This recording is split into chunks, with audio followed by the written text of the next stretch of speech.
Mambo aripo pamsiwo iye wafa mjijiko asiano uya zino kutora wakewo pamsiwo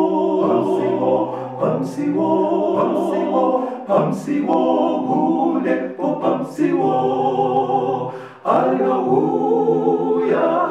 Hallelujah, unde aripamsiwo. Živone soze kuguya, zino ziriko itika, to ona nekukasika.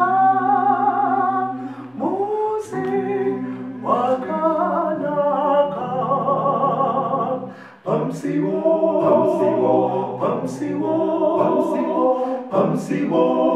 unde pamsiwo. Hallelujah, unde aripamsiwo.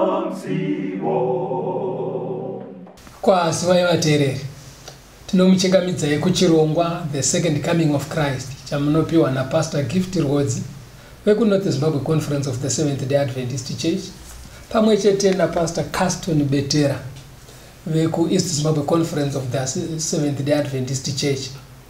Mustudio nhasi tina mukoma Trison Fafa vari kutiisira musign language.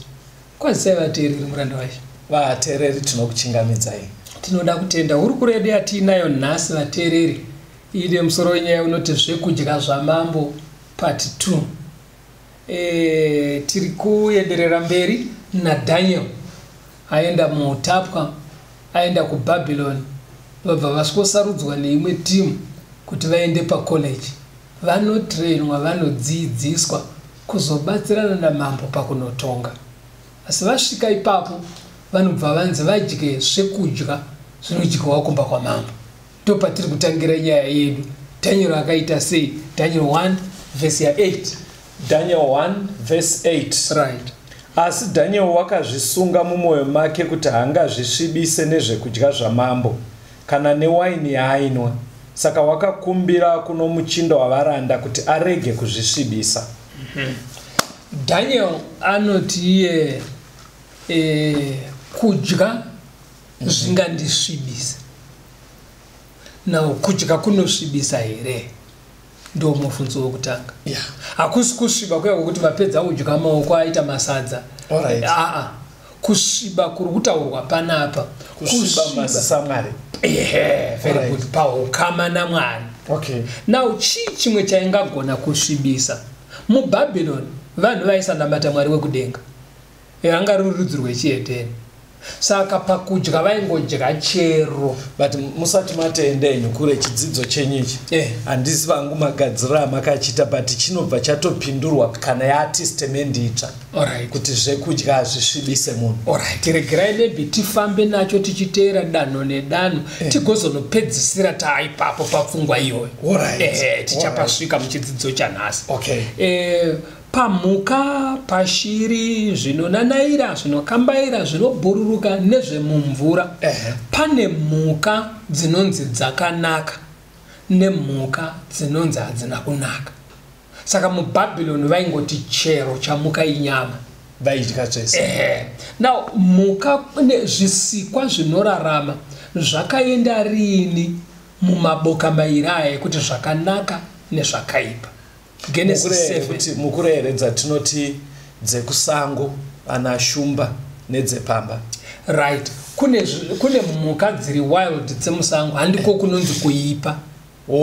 Kuipa kwatiri kutaura ndekwe kushandiswa Mwari achiona dzichishandiswa nevanhu sechikafu. Alright. Okay. Ndo patinoda kuti tione papo Genesis 7 verse 1 na 2. Genesis 7 verse 1 na 2. Zvino Jehovha akati kuna Noa, pindai muareka iwe nemhuri yako yose. Nokuti ndakuona iwe kuti wakarurama pamberi pangu parudzi urwu. Pamhuka dzose dzakanaka utore nomwe, mukono nehadzi yayo. Napamhuka dzose dzisakanaka utore mbiri, mukono nehadzi yayo. muri kuona here kuti panapa kubvira kwekutanga kucreation chaiko mhuka dzakagara dzaiswa mumaboka mairi. Kune dzinonzi dzakanaka zvokuti Noa kunopinda maark anonzi pane dzakanaka ndo paaitora zhinji. Okay. Asi dziri mapezi mbiri mukono nehadzi mukono nehadzi. Right. Pane dzakaipa aingotora mbiri chete mukono nehadzi yawo. Saka isusu toda kuti pane dzakanaka aitora mapeya 7 aitora mapeya 7 but dzakaipa aingotora mukono nehadzi peya imwe chete. Alright.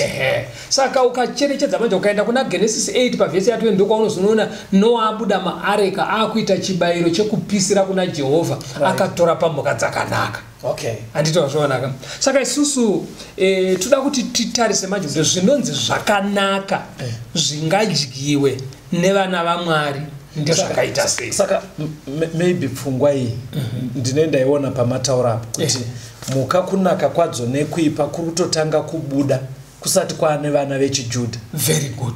Kuseruko maIsraeri asati amboveko because ndikuona nguva yaNoa kare chaiko kare. Alright. Papo mwanyatsobudisa point mufundisi kuti hazvinei nekuti munhu muJudha here kana kuti haasi muJudha. Mhuka kunzi dzakanaka nekusanaka zvaiveko kare ndudzi dzevanhu dzisati dzaako. Right. Hande tinoona dzinonzi dzakanaka dzinogona kudyiwa nevana vaMwari. Deuteronomy 14 verse 6. Deuteronomy 14 verse 6. Right. Mhuka ipi neipi ine mahwanda akaparadzana ine tsoka dzakaparadzana inodzeya ndidzo dzamungadya henyu. Right. Saka pamhuka dzinofamba nemakumbo 4 pari kunzi munocherechedza zvinhu zviviri. Chekutanga matsimba ayo anofanira kunge akaparadzana. Izvi zviri zvimahofsi sezvinoita mombeka inotsika koita chimwe kudivi kunoko chimwe kudivi uko ndokuparadzana uko. Alright. Handitika zvakasiyana nebhiza rekuti chakangoita 1 bhiza chi1. Saka zviri kunzi kana muchida kutsvaga pamhuka dzamunofanira kudya tarisai mhuka ine matsimba akaparadzana. Ndo chekutanga. Chechipiri mhuka yacho inofanira kunge ichidzeya. Kudzeya kuita sei? Sezvinoita mombe kana mbudzi dzoswera dzichifura uko. Asi kana yasvika kudanga kana kuti yakazorora inodzova zvodzoka mukana. Yotsenga futi ichimedza ndokunonzi kudzeya. Zvinoitwa kusainzi tayati maruminants. Exactly. Inonzi chewing the cud. Saka mhuka inonzi yakachena pane dzinofamba nemakumbo 4 inofanira kunge ichidzeya ine mahwanda akaparadzana. Iyo iri clean. Ichikai. Right. Hande pamberi pa chapter 14 ipapo ya Deuteronomy verse 9. Ndizvo zvamungadye kune zvose zviri mumvura. Zvose zvine zvimbi nemakwande mungazvidye. Takuenda kune zvinogara mumvura. Uruda unotsvaga zvekudya mumvura. Ukanga waboraura ukakanda duo rako ukabata chinokuradza kuti chichinodyiwa chakachena pamberi paMwari. Inofanira kuve nezvimbi. Zvimbi ndo mafinzi mazenze seria riri pamusoro pegwaya riya chinoitwa ngechinocheka ichi. Ndo zvinonzi zvimbi izvozvo. Makwande ndo mascales ekuti ukaribata so ukapara zvine chidonha pasi zviyezvi. Ndo makwande iwayo. Saka pane zvemumvura unongotarisa makwande wotarisa zvimbi ichocho chinodyiwa. Hakuna zoti kana mabata fishi dzenyu wouye kana kuitora pikicha kuti tumira kuti inodyiwa here ingonotarisa kuti ine zvimbi here inodonha makwande here. Izvo zvatokwana pane zvemumvura pastor. Izvozvo pane zvemumvura ndo zviri zvamunotarisa. Ukaona chisina chimwe chezvinhu izvi tichasvika kwazviri. Mirai pastor. Because muri kutoita kunge marambidza seafood yese pastor. Aiwa. Handisitarambidza betera. Because criteria yamataura inini mumvura ndomuziva pastor. Nezvinhu zvinogara mumvura ndoziva kuwanda kwazvo. But criteria yamuri kutaura iri kubvisa zvinhu zvakawanda pastor. Handitozvionaka. Saka ari kubvisa ndiani? NdiMwari. Haasi kubvisa ndaari kuitira utsinye vanhu vegeneration yedu. Akazvitsaura kudhara tisati tatombovekwa isu. Kudhara Noa asati ambosikwa ndo pakasikwa zvinhu zvine zvimbi nezvisina. Alright. Saka zvakaitika pakusika zvinezvi. Alright. Handei pavhesi ya20 pana Deuteronomy 14. Deuteronomy 14 verse 20. Asi shiri dzose dzakanaka mungadzidya henyu. Pana pari kunzi shiri dzese dzakanaka idya henyu. Mukaverenga muchidzokera kumashure inobva panotodomwa neshiri dzacho nemazita adzo. Alright. Asi pane chinhu 1 chatoda kuti muzocherechedza kana maakundoverenga vateereri. Pashiri dzese dziri kunzi dzakanaka muchaona kuti dzine zvinhu 2 izvi. Chekutanga dzine chinonzi chifufiro. Muchiziva kachifufiro? Crop, that's right. Chinombotanga chaenda chikafu. Chinenge chisaga ichi. Chekuti kana huku ichifura uko inenge ikanonga chibage, chinoenda imomo, ikanonga juru, rinoenda imomo ikadya chiuzwa, chinenge chienda chichiungana imomo. Kana zvakuzobva imomo, zvinodzika zvoenda kunogaiwa. Zvakuenda muchikanganwa hama. Chigizati. Saka shiri dzese dziri kunzi dzakachena dzine zvinhu izvozvo. Chifufiro pano dzita chikanganwa hama zvichidzika zvakadaro. Plus chimwe chandakacherechedza pandakamboverenga ndima idzi idzo tsoka dzacho chaidzo dzinoita zvigunwe 4 dzakaparadzana, 3 zvinenge kumberi nechekumashure. Zvigunwe zvacho zvakaparadzana, hazvina kuita kunge zvakabatwa nechirekeni kuita kunge very good. Saka cherechedza izvozvo tataura pamhuka dzinofamba nemakumbo 4 mawanda akaparadzana nekuzera. Pane zvemumvura zvimbi nemakwande. Pashiri dzakanaka chifufiro nechikanganwa hama. Handitika handei pana Leviticus 11 verse 21 na 22 tiende pane tunobhururuka tumbuyu ma-insects. Leviticus 21 Leviticus 11 verse 21 to 22. Right.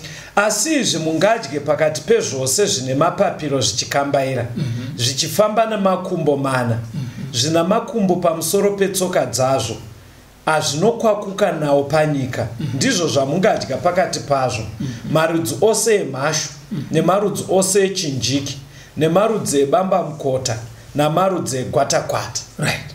Zvakonzi pane tumbuyu tunobhururuka ndo ma-insects kaya. Hanzi zvine mapapiro izvo. Munotarisa kuti 1 chine makumbo here achinonanaira nawo. Pamusoro paiwayo munofanira kutarisa kuti chine makumbo here kumashure ekukwakuka. Sezvinoita gurweka ekupfuraya nehwizaka anopfuraya nezvikudyoka anopfuraya. Saka ukaona pa-insect inobhururuka isina makumbo iwayo ekukwakuka, unogumira pane dzidzi dzinokwakuka. Pastor mabvisa chikafu chevanhu. Mabvisa chikafu chevanhu pastor. Sorry yangu. Ivi mundoziva kuti hamusi kunonanga kuti chakatika. But ndibva ndataura mabvisa ishwa apa. Mabvisiro vanhu ishwa pastor. Aiwaka. Insect ka. Haina ekubana. Haina ekukwakuka. Unoziva chakanakira zvinhu izvi kana uchidzidza mupfungwa mako mukabva mati onai saka ishwa haikwakuke. Chikomborero chawatiita ichocho watozarurirwa.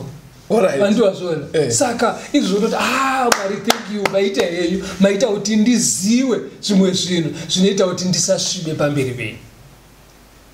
Endo babata.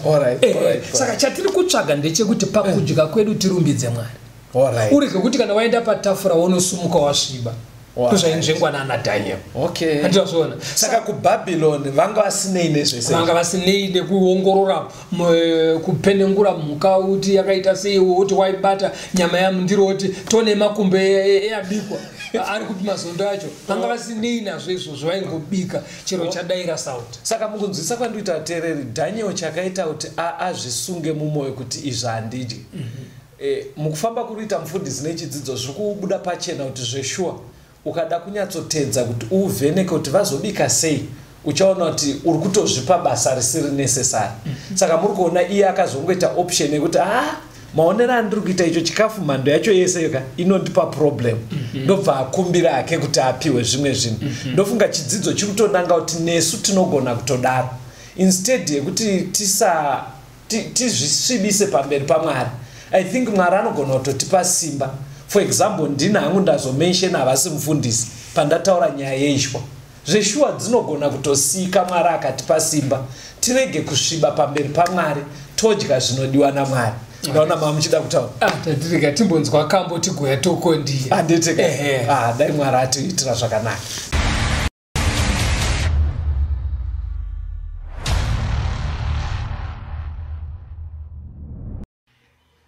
Tenzi shinudze maziso emoyo, itai ninzwisise mtemo wenyu, kuti ninzwisise kuda kwenyu. Shinudze maziso angu ndione, kuti ninzwisise kuda kwenyu. Shinudze maziso angu ndione, Jesu muri wangu.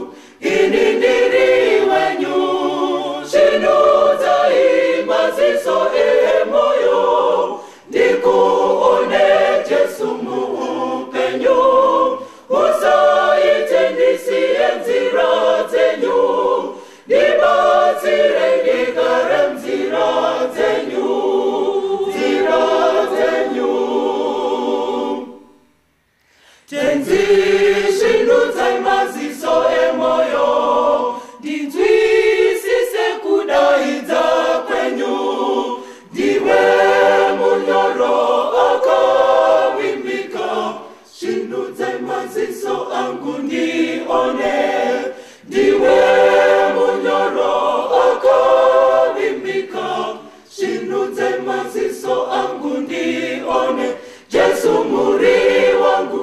Ini ndiri wenyu, shinudza maziso emoyo, ndikuone Jesu muupenyu, musaite ndisiye nzira dzenyu, ndibatsire ndigare nzira dzenyu, nzira dzenyu. Tenzi shinudze maziso emoyo, ndione zano reruponeso, kuti nenyasha takaponeswa. Shinudze maziso angu ndione, kuti nenyasha takaponeswa. Shinudze maziso angu ndione, Jesu muri wangu.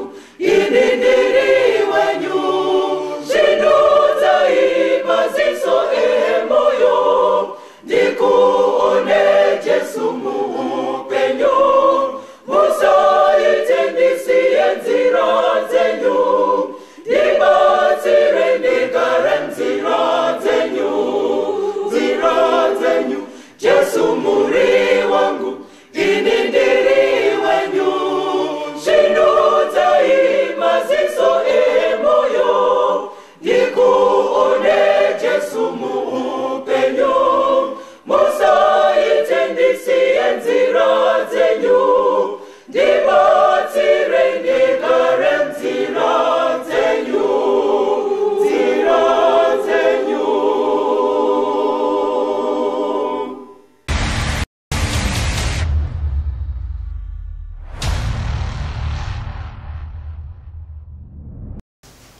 Tinomuchingamidzai vateereri, tiri kuenderera mberi nemusoro wedu wenyaya zvekudya zvamambo.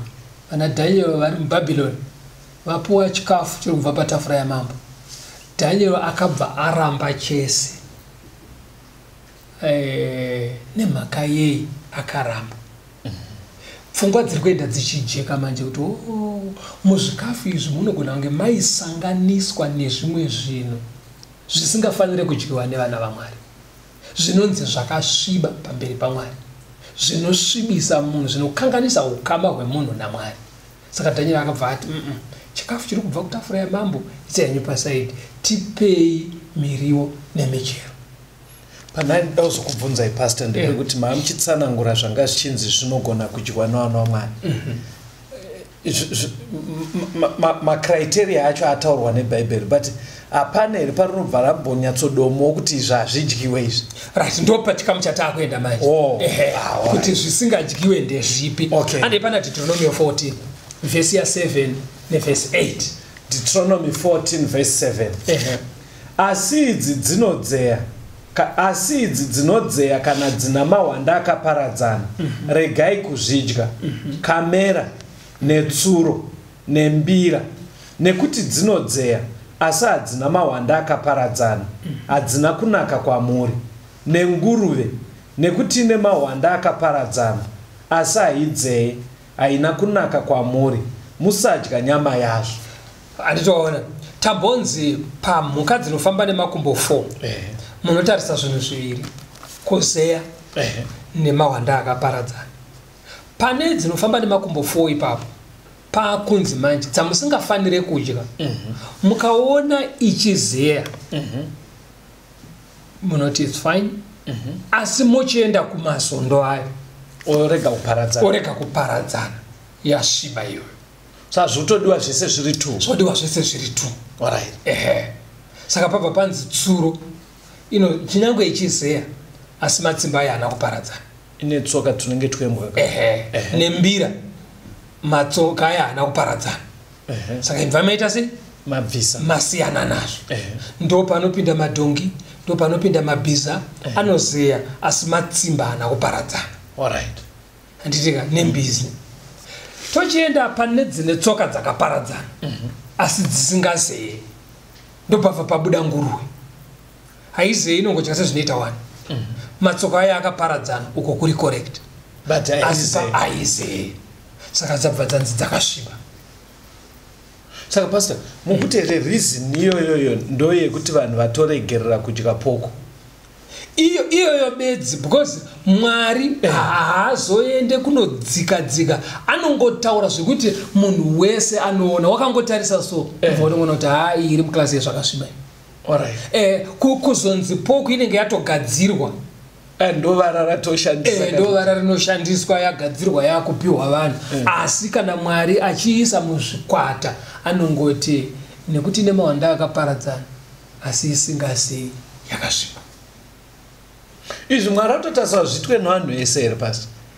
Izvo zvikaizvi uchaona kwatiri kuenda nehurukuro yedu kuti apa mhuka idzi dzakaparadzaniswa kusati kwamboone kunzi awa ndo wanonamata awa wanamata.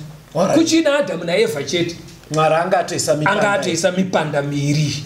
Handizvazvaonaka kusati kwamboone kuti ava ndechechi yakati ava ndewechechi yakati ava mujudha uya asi mujudha. Atondipindura because manzwisira ndoita nyaya mazwano vanhu vanenge vakuisa mipanda yemachechi kwete yezvataura. Chechi inorambidza nguruve yedu inobvumira hazvinei nemachechi izvi ndezvaMwari nevana vake.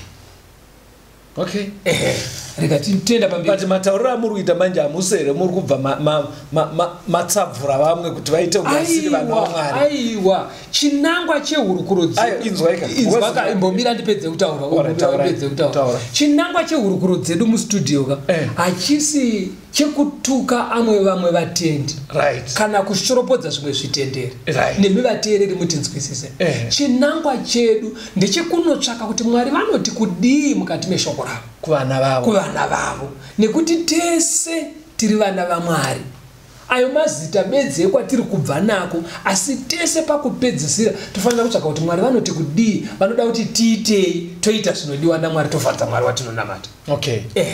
Chitaura zvaungoida kutaura because pamamuchiti iyi nyaya iri kuudzwa vana vaMwari iri kuita kuti tomboti inini ndinodya nguruve netsuro ndiri kubva ndatoona ndisiri mwana waMwari. Mukuona pazviri kunooma mukuona pairi kunooma manje. Saka inini manje pandendiri mustudio kazhinji mukandicherechedza handidi kuti muite unge ndimi muri kubvisa vanhu vaMwari. Nawo zvazvinoita manje chinangwa chekudzidzira shoko raMwari hachisi chekuti munhu aenda omanaka haine zvangu ndechekutoti munhu ati Mwari maita henyu mandijekesera zvandandisingazivi chindipaiwo simba ndizvigone ndikufadzei. Sorry ndakatadzapo. Ndo chinangwa chekudzidza. Ticha kana achidzidzisa vana kuti exercise randakakupa ine zero reari yaka dzaifanira kuwekwa dzichinzamwe haasi kuitira kusvotesa vana ivavo. Aiwa ari kuita vana vanofanira kuti thank you sir muchinoita macorrection. Vanhu vaMwari patiri kutodzidza tichidai sekutsanangura kuri kuita mufundisi pane pamwe zveshuwa pekuti taitorarama nenzira kusiri kwekuti takasindimara asi kuri kwekutoti hatisi kutoziva kuti Mwari anoti kudii maererano nezvekudya. Patiri kuona pese pari kuita kunge pari kuita macorrection muupenyu hwedu, inzwai makasununguka kuteerera izwi raMwari, ende Mwari anokukomborerai. Hatifambe hedu mufundisi. Handei kuna Leviticus 11. Right. Tichakuerenga verse 27, 29 na 30 ne41 na 42. Leviticus 11 verse 27.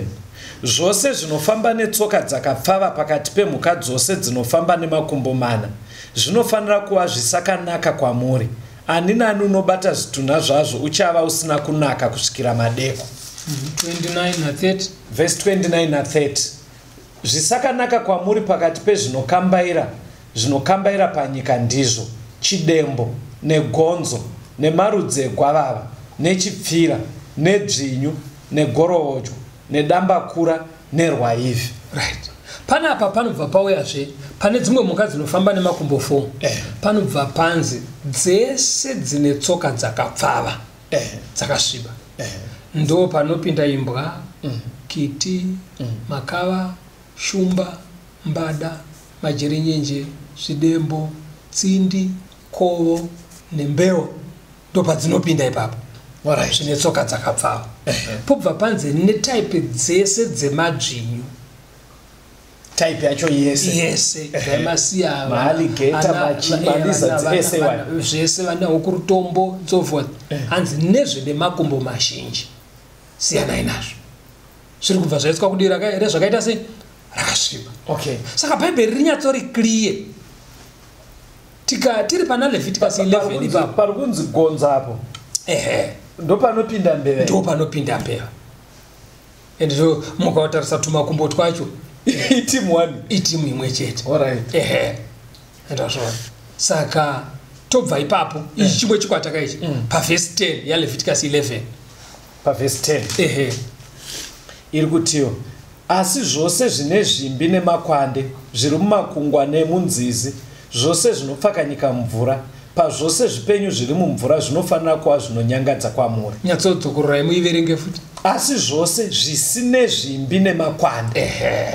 Saka pane zvemumvura manje zvisina zvimbi, zvisina makwande. Handitika hazvina kunaka kuvana vaMwari. Siyanai nazvo pakudya. Ndopaya pandambokubvunzai kuti mabva mapedza chikafu chese chemumvura pastor. Because zvazviri kureka muri kusara, pari kungosara pane hove dziya dzatinoti mabhurimu. Ndo akungosara magwaya mamwaya, miramba hapasina, crocodile chaiyo hapasina. Murikuona mashaki, madolphini, macrabs emumvura yatinoti seafood tunhingi tuyatu, makakanje chichi anowanikwa zvese izvo zvapasina. Now apa hatizi kungotaura zvemachechi, tiri kutaura zvinodiwa naMwari vateereri. Kana ari Mwari atisiyanai nezvizvi, siyanai nezvizvi, izvo zvirizvo zvanga zvichikuraramisai. Maamuchiwana protini yenyu mumbeva, handitika maamuchiwana protini yenyu mumiramba. Muri saka toita sei? Mwari uyu ndiMwari akachengeta vaIsraeri murenje 40 years achivapa chikafu. Hapana akaita kwasho, hapana akashoterwa nezvekudya. Saka iwe ukati Mwari ndazvinzwa zvamuri kutaura, asi onai situation yangu ndoita sei? Mwari iye ari able kukuraramisa. Ndo zvinodiwa pavanhu vanonamata vanovimba naMwari. Thank you. Kuvimba naMwari. Pane apa mirai sataenda pamberi. Handitarisa chapter yamuri kutiverengesa yaLeviticus 11. Ndibatsirei kuti mavhesi anotipa verse 41 pamwe chete na 42. Iri kuti zvose zvinokambaira panyika zvinofanira kuva zvinonyangadza, hazvifaniri kudyiwa. Zvose zvinofamba nedumbu, uye zvose zvinofamba nemakumbo mana, uye zvose zvinofamba nemakumbo mazhinji, zvose zvinokambaira panyika hazvifaniri kudya. Zvine makumbo mazhinji pari kunziya. Zvine makumbo mazhinji ndo panopinda vana mazongororo, ndo panopinda makonye. Koita zvinofamba nedumbu, kuna amwe makonyewo nenyoka zvinofamba nedumbu hazvifaniri kudyiwa. Nozamatsanangurira munoita pasaka. Ini ndikukunzwisai but munobva maita kuti zvinyanye kuoma because mukati makonyeka ndo pamuda kureva madora here neharati. Kana angori nemakumbo mazhinji actually ukatarisaka imboverenga verse 20 unzwe verse 20 tisati taenda Leviticus 11 verse 20 zvose zvine mapapiro zvichikambaira zvichifamba nemakumbo mana zvinofanira kuva zvinhu zvinonyangadza kwamuri. handiti wazvionaka saka kana tiri pane zvinokambaira zvichibhururuka kana zvisina aya yekukwakuka ataurwa ayaya hanzi zvinonyangadza ndo panopinda ishwa dzaunga uchareva mabutterfly ka ndo mashavishavi ndo anobereka madora handitika neharati saka mai vacho vari kunzi isai pasaidi iwo makonya acho onzi ane makumbo mazhinji handitowazviona saka isai pasaidi ndo saka tatiri kuti kokodza parafuta hadzina kayekukwakuka hachina saka asi chinobhururuka saka pasaidi handitowazviona saka sorry vatere pandiri kubvunza kudai ndiri kufungidzira kuti mufundisi wangu pamwe haana kukura semakuriro andakaita zvekuti pamwe havanyatsonzwisise kuti harati nemadora aita sauti kana majuru aine sauti yakanaka zvinofamba sei munonyatsopanzwisisa here mufundisi now chiri kurambidzwa ndamwari ka hakusi kunakirwa mwari asi kuti musanakirwe kana maakudya aiwa anotofarira kuti tinakirwe asi anoda kuti tinakirwe nezviri correct because yanti ndakatogara ndaiisa muzviboka zvezvinofanira kukunakirai iyo mbudzi ukanatsoibika kana iyo hwiza kana iro gurwe ukanatsoribika rinongoisikawo sauti sezvinongoita harati saka totirega isa sauti kumbeya ukangowadaro manje chisiyanai nezvanzi namwari zvisiyei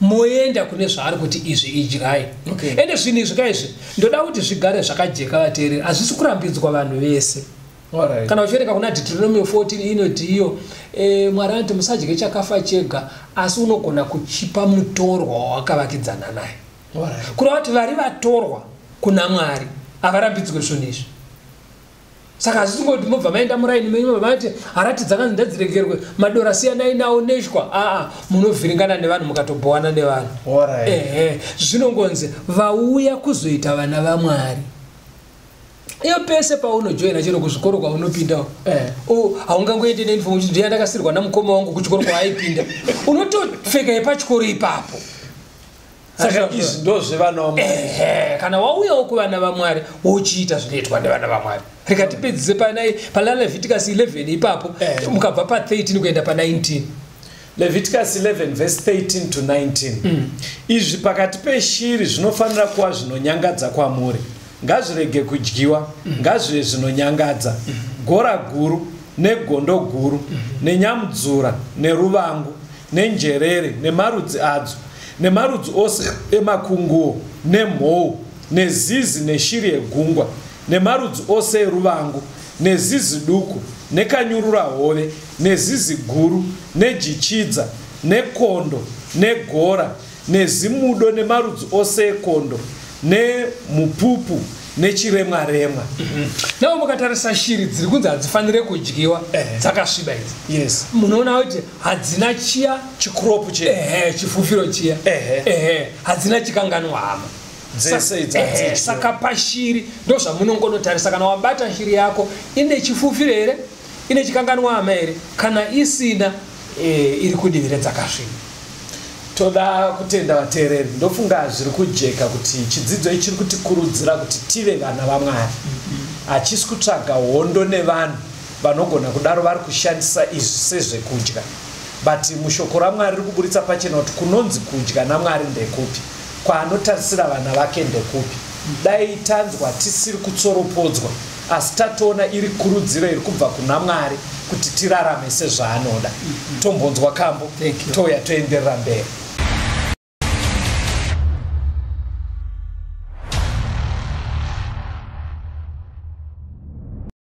Nekukasika wamanda icharera uchazomepika nayorira vapenyu vatene vachashandura vakabva muna Jesu vachazomuka vakagadzirira vachapfeka zviremba zvekudenga vakaipa vachatiza usu wake tichamuona Mwanesi wedu Jesu achiuya tichazorora tichazofara kana takurira kulengirozi icharidza wamanda yekuriro tichakwira umakore tonosanga na Jesu ishe kuna vose vachakunanyiko vachafara pakumuwana muponesi achavadaidza achakwira navo mumakore apo Jesu achadaidza mazita tonogara na muponesi wedu tichamuona muponesi wedu Jesu achiuya tichazorora tichazofara kana takurira kulengirozi icharidza wamanda yekuriro tichakwira umakore tonosanga na Jesu ishe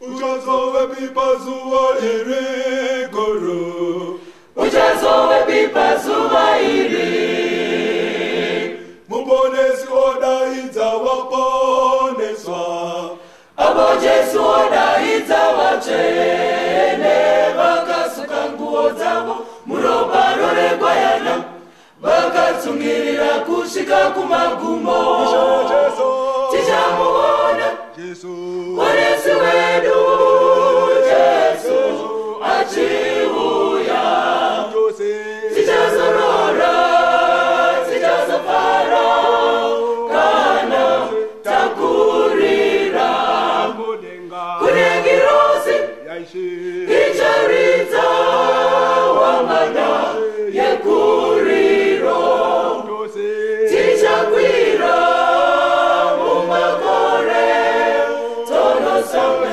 na Jesu ishe tichamuona muponesi wedu Jesu achiuya tichazorora tichazofara kana takurira kulengirozi icharidza wamanda yekuriro tichakwira mumakore tonosanga na Jesu ishe tichakwira mumakore tonosanga na Jesu ishe.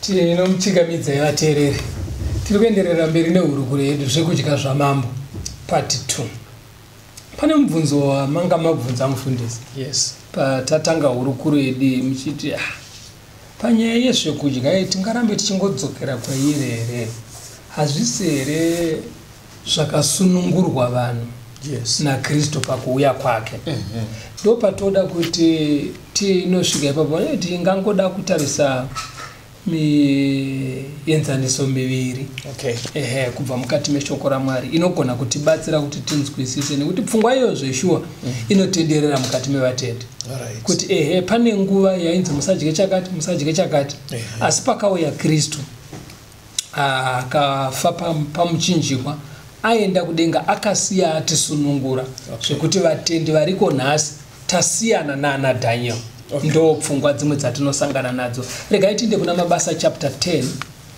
verse ya 12 kuenda pa 14. Acts 10 verse 12 kusvika pa 14. Right. Maiva nemhuka dzose dzine makumbo mana nezvinokambaira zvenyika neshiri dzedenga izwi rikauya kwaari richiti, simuka Petro, baya udye.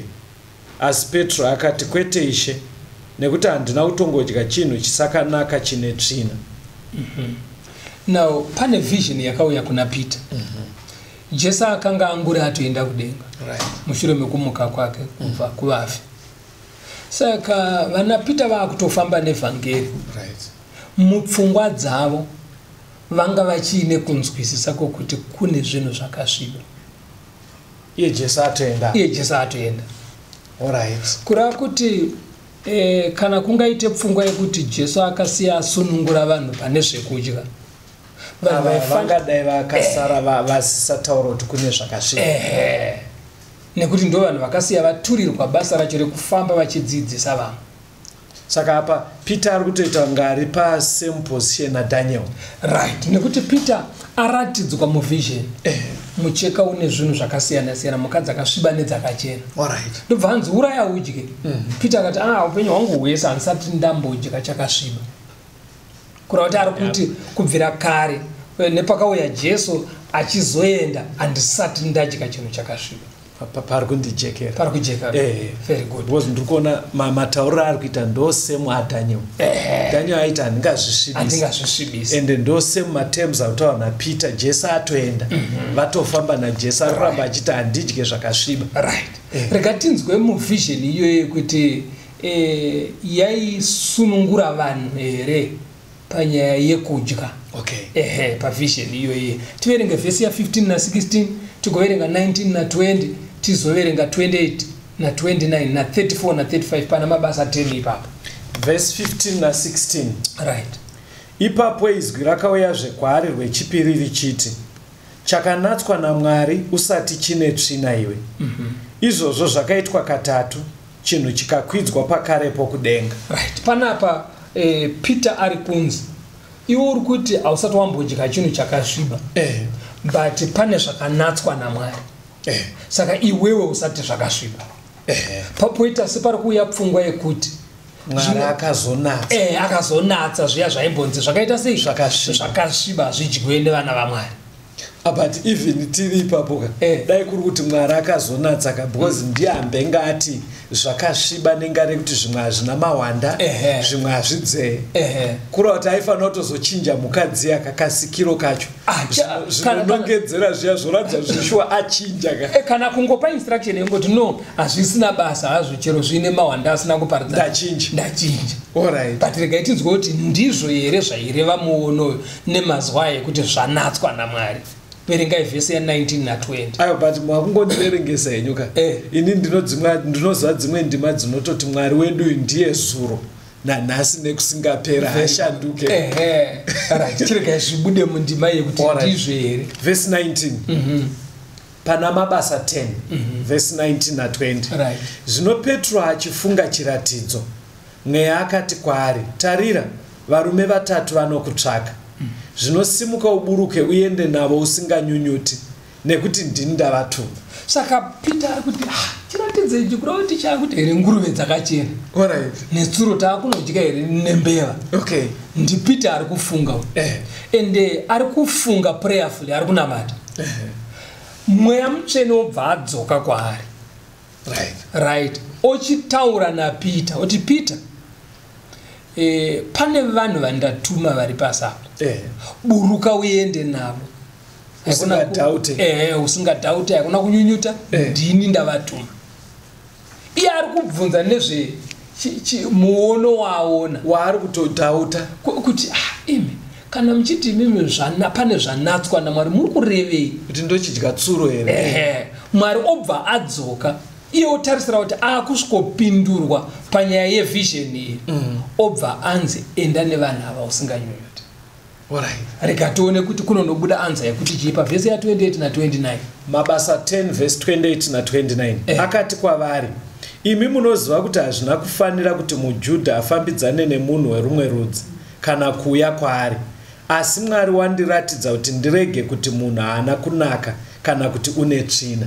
Saka Peter akunotsanangurira vanhu vekumba kwaCornelius paanganzouya kwera kwanzuya kuya kwanzi nemweya enda usinganyunyuti ende iri kundijekera tsanangura dai ikadaro kuvanhu vose. Peter asvika ikoko kubva atanga achivaadhiresa anoti imi munoziva kuti isusuka vaJudha hatiende kudzimba dzese dzese kuvanhu vasiri maJudha nekuti vakasviba pakunzwisisa kwedu asi ndaratidzwa mumuono naMwari kuti ndisati vamuwanhu ane tsvina. Saka kure akakuti mukadziya idzi dzashandiswa naMwari kumirira rudzi rwainzi naPeter rune tsvina because hapana pamwe paakaratidzwa right. Saka Peter aritoti ndaratidzwa muvision kuti vanhu vataisitora sevakasviba vakanatswa naMwari. Ameno vateereri pari kukujekera here kuti vision yakaonekwa naPeter haitombori neine chekuita nezvekudya. Very good. Yaibatsira naPeter vaJudha vaiona dzimwe ndudzi sevanhu vari unclean. Saka Mwari paiti baya udye achitambudzika mupfungwa achitodhauta akabva hanzi vanhu vauyawo usaende navo uchitambudzika kana kudhauta enda navo. Ende paari kusvika kuvanhu ari kubva atanga nekungotsanangura kuti wedwe matoshamisi kuone kuuya kwanguka kuti muJudha ndauya kwamuri vanhu vataiti tine mune tsvina. Mwari andiratidza kuti ndisakudaro. Tikaverenga verse 34 na 35. Pachapter imwe chete chapter 10 yamabasa. Kuti ipapo Petro akashamisa muromo wake akati zvirokwazvo ndinoona kuti Mwari haazi mutsauri wevanhu asi parudzi rupi nerupi munhu anomutya achiita zvakarurama unogamuchirwa naye. Atitwazvona Mwari hatsaure vanhu ndosaka ari kuti musati dzimwe ndudzi dzakasviba. Ndo zvaireva ndima iyi. Saka ndima iyi haine ine tsuro, haine ine nguruve, haine ine mbeva neshwa, ine chekuita nekuenda kwevhangeri kundudzi dzanga dzisiri vaIsraeri. Saka ipo payapedzisira apa pastor pairi kuti asi kurudzi rupi nerupi munhu anotya Mwari achiita zvakarurama anogamuchirwa naye. Muri kurehera kuti wembengo uchitorarama mutsika idzi dzatiri kudzidza idzi Mwari anogona kutokugamuchira ukati ndazvinzwa. Exactly. Ndo zvazviri kutoreva chaizvo kuti isusu takakura idzo mbeva dzatiri kutaura idzi betera takakura tichidya mbeva idzo taisadya hwanayo taidya mbeva dzakawanda ishwa madora hapana chatisina kudya asi manje Mwari taita nguva yeshwa taitenda pachuru chaipazwa chese tochivhara nemapepa kudai zvokuti unofunga kuti effort yataisa ipapo waigona kufunga ndofunga tinoda kunobuda nemumwe muriwo uchapedza mwedzi wese aiwa paingobatwa dzinodyiwa kairi. Ini chakatozondibatsira ndakabva ndanzi naiwe mwanangu navamongo uri kubva uramba wakati neshwa nembeva kudaro ukumbonyanyodya dzakawanda sei. Ini maibata henyu dzakawanda but kwedu dzaingoshoma shoma zvinganzi uri kubva uramba wakati nembeva neshwa dzambonyanyowanda sei asi uri kubva wati January to December neshwa kani ndobva pfungwa dzazoti bengemwe wokuona kuti zveshuwa mweya waMwari undomashandira neta Mwari. Saka kundudzi dzese Mwari haana basa kuti wakambodyei chaanoda ndechiti wanzwisisa here zvawanzwisisa uri kuzvipira here kuti izvi zvezvanzi naMwari ndiregere ndoda kuregera kana wadaro Mwari anokugamuchira ndokunaka kwaMwari. But simba racho rinobva kupi pastor because panyaya ikai pamwe muchazotipa zvimwe zvidzidzo munoziva here kuti isusu isenini ndinera gwai ana mukuru wambo tichikura tingori tuduku kudai tinotoudzwa kunzi hatidye gwai ende hapatongoda anotsanangura zvemavhesistori unotongoriregera but ndashamisika manje same one iwauka tikachiudzwa manje naMwari kuti miramba netsuro nembeva hazvidyiwe panoita kunge pari kunetsa chii chinokonzeresa ndohondo iya yatiri kutaura munadhaiyo kuti kune umwe murume akavanda sera anenge akamira kuti ungaregeresi kudya ishwa zvinini kunamata izvozvo tiwazvona utoita zvishonge pane uri kuda kuvhiringidzwa izvo ari kuziva kuti ukangodzidya wasvotesa Mwari. Ndopona saka inyaya dzehondo yatiri mukati mayo hakuna chinhu ndofunga pari kujeka vateereri ngatifambei pasi handei kuna Mateo 15 vhesi ya 17 kuenda pa20. Matthew 15 verse 17 kusvika pa20. Hamunzwisise here kuti zvose zvinopinda mumuromo zvinoenda mudumbu zvikarashirwa kunze asi zvinobuda mumuromo zvinobva mumwoyo ndizvo zvinosvibisa munhu nokuti mumwoyo munobuda mifungo yakaipa, nekuuraya neufeve, neupombwe, nekuba, nekupupura nhema, nekumhura Mwari, ndizvo zvinosvibisa munhu. Asi kudya nemaoko asati ashambwa hazvisvibise munhu. Right. Jesu pandimai ari kuti iyo chinodyiwa nemunhu hachimusvibisa. Nekuti saka asi mukacherechedza pavhesi ya20. Pavhesi ya20. Parikunzi asi kudya nemaoko asati ashambwa hazvisvibise munhu. Right. Saka Jesu haasi kuti iye ukadya tsurwa yekusvibisa. Alright. Kana imwe yemhuka kana zvisikwa zvanzi zvakasviba hazvikusvibisa. Handizvo zvaari kureva. Ari kutaura nyaya yekudya nemaoko asina kugezwa. Alright. Nemhaka yei ataura pamusoro pekudya nemaoko asina kugezwa. Ndo nyaya yanga iri mudariro yaari kupindura. Sezvatinoona pana Mark 7 vhesi ya2 kuenda pa5. Mark 7 vhesi 2 kuenda pa5. Vakaona vamwe vadzidzi vake vachidya namaoko ane tsvina, ndokuti asina kushamba. Nokuti vaFarisi nevaJudha vose havadye vasina kushamba maoko kwazvo, vachichengeta tsika dzevakuru. Kana vachidya padara havangadye vasina kutongoshamba. Nezvimwe zvizhinji zviriko zvavakanga vagamuchira kuti vazvichengete, zvinoti kusuka mikombe nehari nemidziyo yendarira. Ipapo vaFarisi nevanyori vakamubvunza vachiti, vadzidzi venyu vanoregereiko kufamba netsika dzevakuru, zvavanodya chingwa namaoko ane tsvina? Right. Ukuona nyaya iri kuitika panapa. Vadzidzi vaJesu vaidya patafura vasina kugeza. Hakusi kugeza kwehygiene kuri kutaurwa panapa. Kugeza kwetsika dzechiJudha. Alright. MaJudha vaive nekamwe kagezero kaive mutsika dzavo. Okay. Kekubvisa tsvina. Okay. Yavaiti iyo inokanganisa ukama hwemunhu naMwari. Sekudaiwo muJudha aigona kuti akabuda panze akamira apo, mhepo yavhuvhuta ichibva nekumusika kune vahedheni, ikavhuvhuta ichisvika nepaari, muJudha aiti ndasviba. Mhepo chete yavhuvhuta muhedheni ikazondivhuvhutawo, yatakura tsvina kubva kumuhedheni, saka yatondimhoresa. Saka muJudha aiti kana agara pakudya manje aiti pane kumhora, pane kusvibiswa kwandaita nemhepo yabva kuwahedheni. Osvika pamvura akatochena maoko ake. Saka vanodzidza vanoti pamwe pacho kwaiva kungonyika mudhishi remvura yochururuka nepamagoko ravo. Ndo tsika dzacho dzekushamba. Saka vadzidzi vaJesu vaisageza kagezerei ikako. Saka vaJudha vobva vati avasviba vari kudya vakasviba, saka vari kusviba pamberi paMwari. Jesu oti aiwa, tsvina yamuri kuona imimi mupfungwa dzenyu dzechiJudha inongopinda mukanwa nechikafu yoraswa, haine ukama hwomunhu naMwari. Chinovhiringa ukama hwomunhu naMwari mafungire enyu mumwoyo menyu. Ndosaka pavhesi ya20 yekuna Mateo kuya yazoti kudya nemaoko asina kugezwa patsika dzenyu, kwete zvehygiene, hakusvibise munhu pamberi paMwari. Saka ndima idzi dzatiri yekuna Mark nekuna Mateo idzi hadzinei nekudya mhuka dzinonzi dzakasviba. Kudya tsvina semafungiro echiJudha ndokuri kuadreswa naJesu panapa. Saka haasi kusunungura vanhu pamhuka dzakasvibai.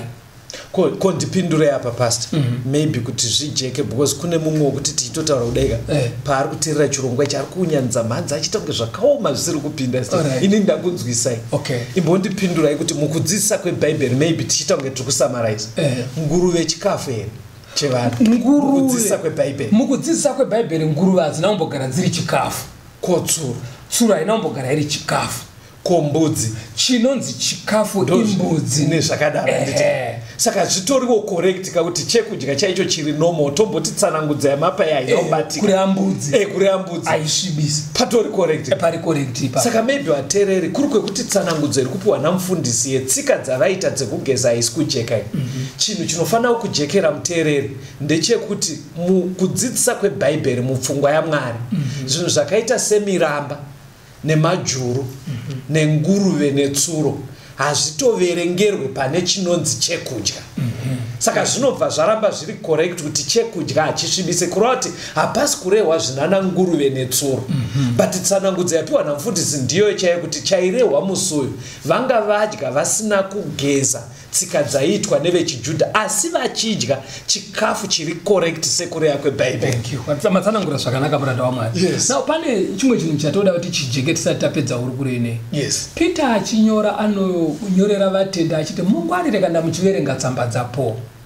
Ndekuna 2 Peter chapter 3 verse 15 na 16. Oti mukati madzo mune dzimwe ndima dzinonetsa kunzwisisa. Dzinogona kuminamiswa nevatende.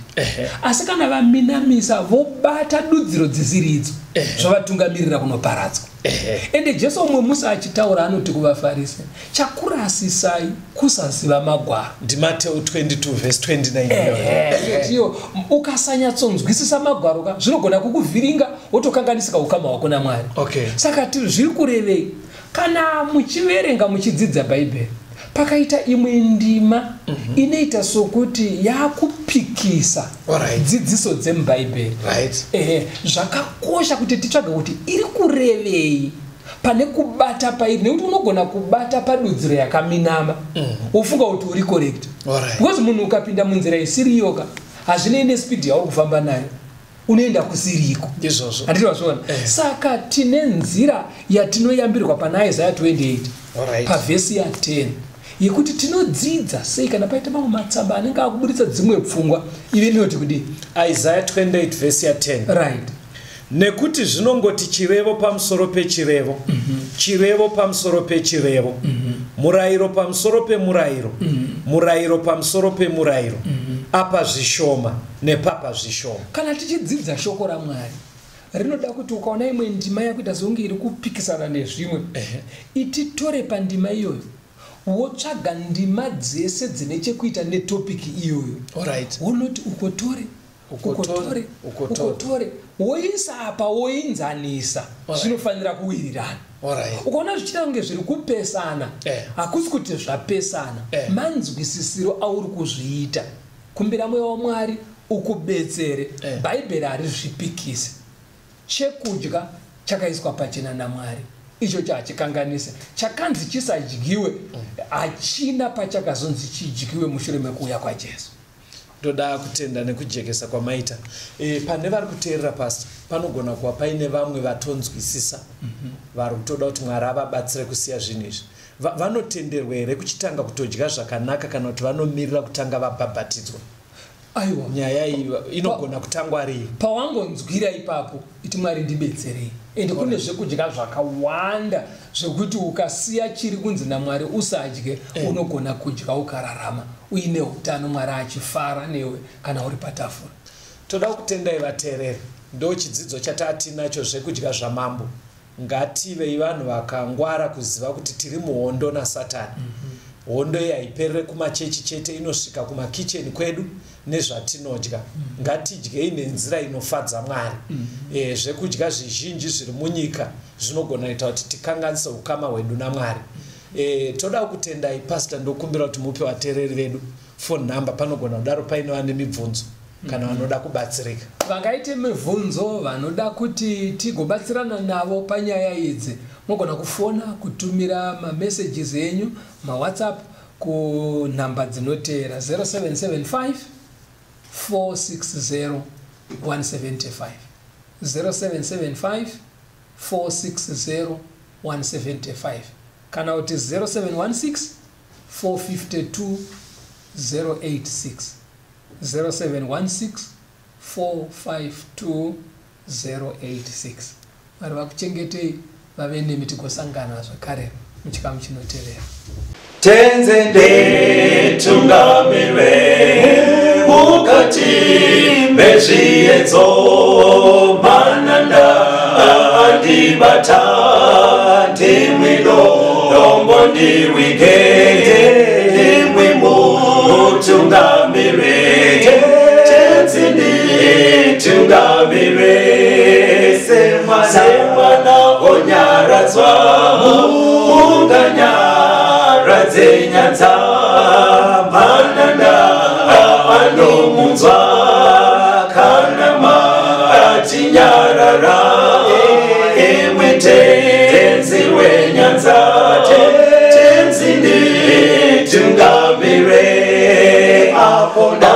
ndasvika nyanza Bwana ndavondityisa andichina zororo ndotsamira kune mwenga andinzwe imwi moti